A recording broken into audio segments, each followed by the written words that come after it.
Hello everyone, welcome to video where we will show how to easily get started with Apache Camel in Visual Studio Code. To easy and quick set up everything what we will need, we can just simply install extension pack for Apache Camel by Red Hat. This demo will be mainly focused on 3 extensions from this pack. Language support for Apache Camel, Debug adapter for Apache Camel, and Kaoto. First of all, we will call command, which will create Camel integration file example.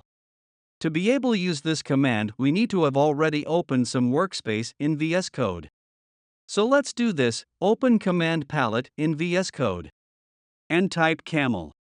In this demo, we will use YAML DSL. Enter the desired file name. After file is created, the integration is automatically opened in Kaoto, which is low-code/no-code graphical editor for VS Code. On the top of editor in right corner you can see all available actions associated to Camel integration file. Run and run with debug. This time we will use simple run, so click on the run button and see how the integration will be started.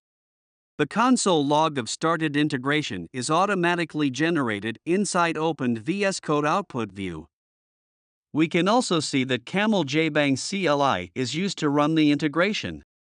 Last thing which we will show in this demo is a modification of log message, which will be automatically changed in running integration. So let's go to modify the message. In Kaoto editor, we just click on the log component and in the message field we will modify the value to, for example, new message. Then save the file.